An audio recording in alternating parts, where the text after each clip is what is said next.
So 2025 is meant to be the year of Vice City with GTA 6. And what better way to start the year than with a full, fan-made remake of the original Vice City. Before this remake released, Take-Two shut down the team behind the mod's YouTube channel. This prompted me to make a video in which I sounded something like this. What kind of incompetent fool are you? Fool! Fool! Fool! Fool! What do you think you're doing? But despite the risk, the team went ahead and released the mod anyway. It has some issues which I'll talk about throughout the video, but even with those issues, this is by far the most complete and ambitious fan remake of a GTA game we've ever seen. So let's take a look at Vice City Next Gen Edition.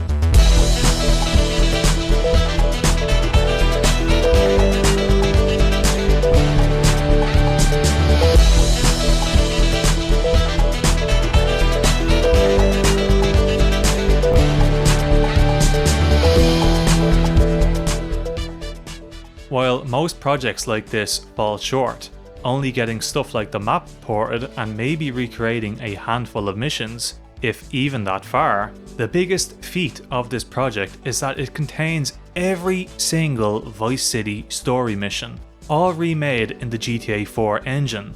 This even includes missions which require things like the RC vehicles, not seen in GTA 4. All of the cutscenes from the original game are here too, something most remake attempts don't actually manage. The missions play pretty well, and some have even seen a few improvements.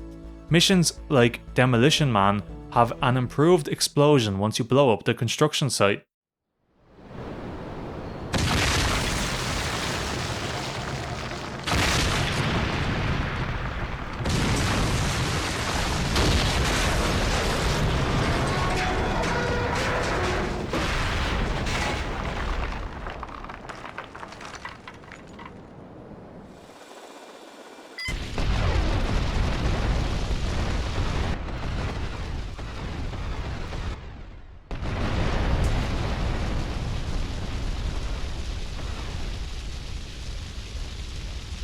Although I will admit the RC helicopter in this version of Demolition Man is actually very difficult to control, making this mission actually pretty difficult when compared to the original game. Sending security guards flying with an RC helicopter is pretty satisfying though. Even the small things in story missions, like the pedestrian jumping off the bridge in the helicopter mission with Lance, is here in this remake. All of the property assets in Vice City are available to purchase, just like the original game. And all asset missions are here as well as story missions. Side activities are mostly here. All of the hidden packages are here to collect. Stunt jumps are here.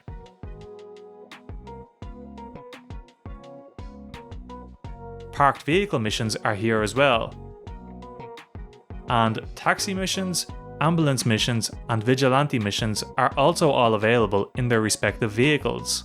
The only thing that seems to be missing is rampages, but that's all I could find. Everything done here is seriously impressive. The biggest hurdle when it comes to these fan projects is usually scripting missions, and the Revolution team behind this mod recreated basically every mission as well as they possibly could. It's a delight to play some of these missions in the GTA 4 engine, because now we have the improved gameplay of GTA 4. Tommy can do things like move while crouched and use cover when fighting enemies, which wasn't possible in the original. And even if you don't like the gameplay of GTA 4, it's still refreshing to play the game with such a different feel to the gameplay, something the Definitive Edition never provided. The remake benefits from things like the ragdolls from GTA 4,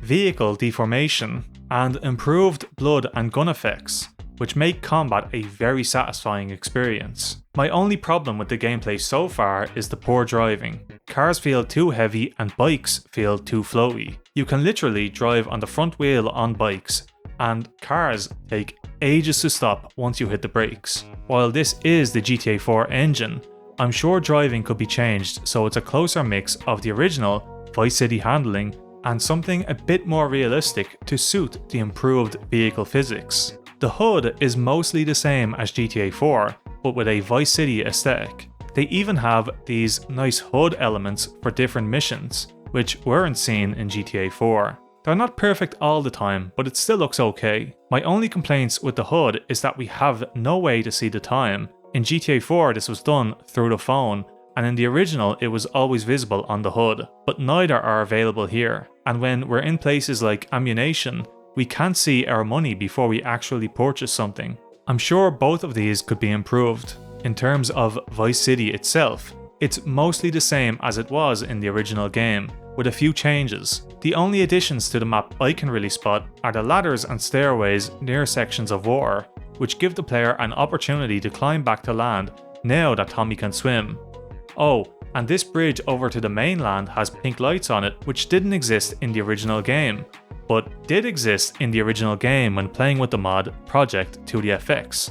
And fun fact, I actually did the pink lights for this bridge, because I thought it looked good after I added the lights to the San Fierro bridges in San Andreas. So at least I inspired one thing in this remake. Anyway, vegetation has been replaced with higher quality models and textures, which I believe are from the definitive edition of Vice City. Same with a lot of textures seen through the map. They seem to have been taken from the definitive edition of Vice City as well. The map also has some immersion improvements that were seen in GTA 4. For example, when you're on Avery's building site, you'll see builders around the site with clipboards and sweeping brushes. And when you're on the building site, you'll also hear ambient construction sounds as well.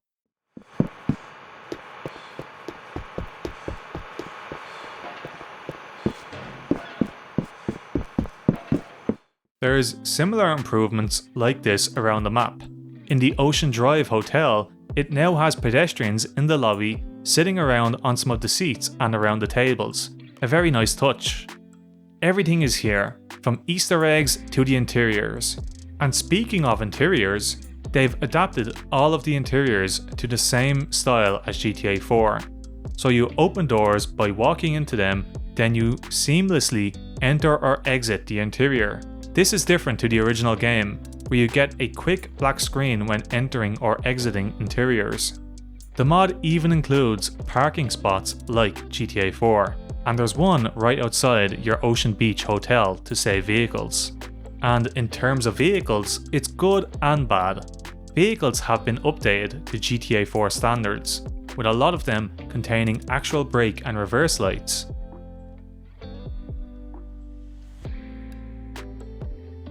In the original game, this was just a particle on the back of vehicles which changed colour depending on what you were doing. The changes look good, but it's not perfect.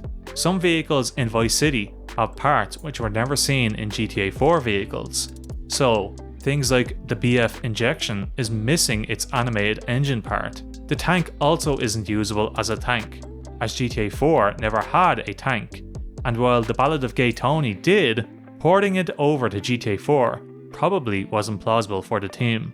And for some reason, the collision on some vehicles is wrong, allowing you to clip into them. There's some stuff you can nitpick with the vehicle assets, but these are the main issues I've seen. It's a similar story with weapons.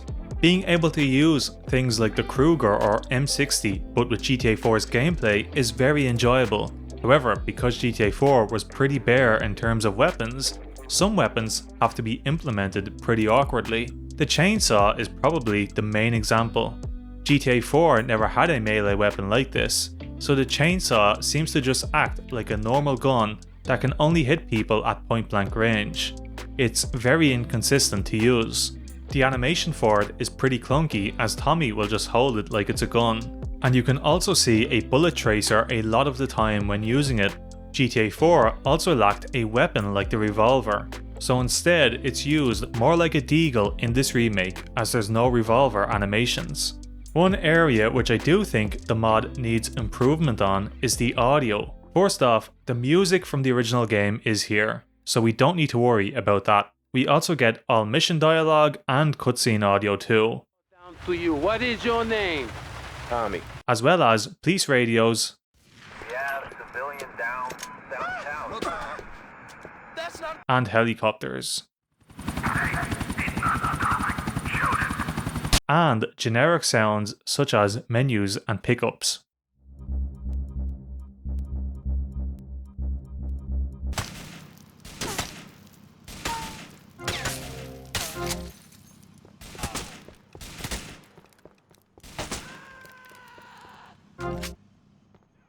But the rest of the game seems to just stick with GTA 4 audio. All of the guns sound like GTA 4 guns.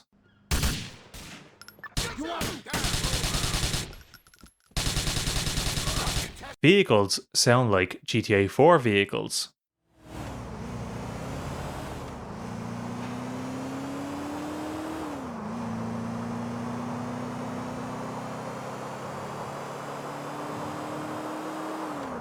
Pedestrians all sound like they're walking in dress shoes on Liberty City streets.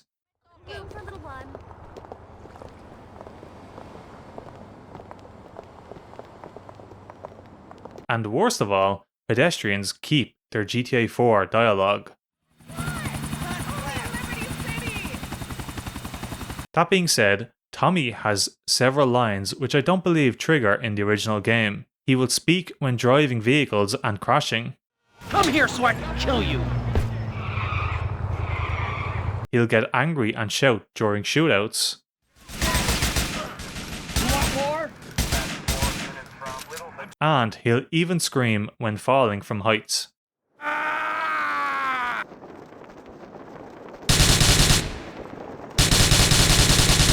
None of this happened in the original game. And finally, the visual presentation. The more modern rendering of GTA 4's engine, well, modern compared to the original Vice City, allows the neon of the city to pop a bit more than the original game. Lights from vehicles will light up surroundings, and shadows will be cast from the sun and other light sources. The game also uses the vehicle imposters from GTA 4 too, which look pretty good. However, the reason I saved the overall visual presentation until last is because while it looks strong initially, I do think it's actually one of the more unpolished areas of this remake. I noticed corona particles are completely missing from lampposts.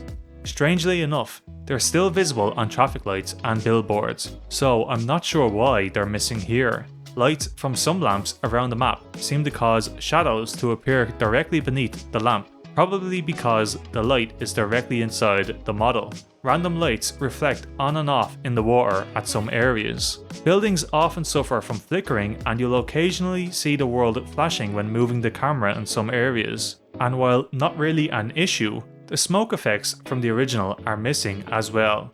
I'm not sure if this is even possible in GTA 4, but it's one of my favourite visual aspects from the original, and Ocean Drive looks a little less atmospheric because of it. Lastly, the remake uses the procedural object system from GTA 4, which includes grass and general street rubbish. I've already made a video about the problems with procedural objects in GTA 4, but the same issues exist here too. Grass is sparse and very inconsistent at default settings, and increasing the draw distance too much will cause grass to appear even less, and it'll also break fading, causing grass to just pop into existence instead.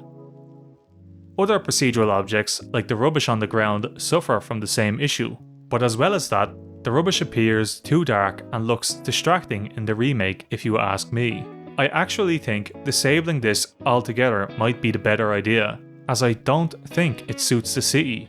If we could recreate the procedural rubbish from the original Vice City, which was brighter so it blended in better and it faded in nicely, that would be much better. As well as that, they use the PC grass model from GTA 4, which is actually offset too low and most of the grass is actually beneath the ground. The console grass is better, but I don't think either suit Vice City, so some new grass models might help. Oh, and the vehicle density, even at default settings, is way too high for Vice City. I'd recommend lowering vehicle density down to 20 or so to get the best experience.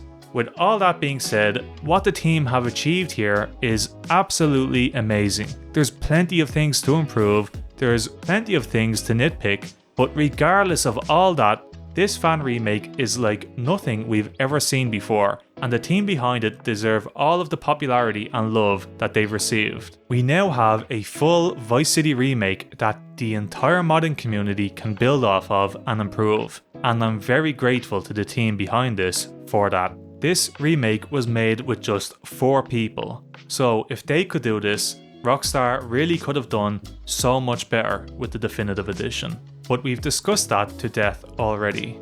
Anyway, thank you for watching this video. If you enjoyed it, please give it a like. If you enjoy GTA videos, consider subscribing to the channel. Thanks for watching, and I'll catch you later.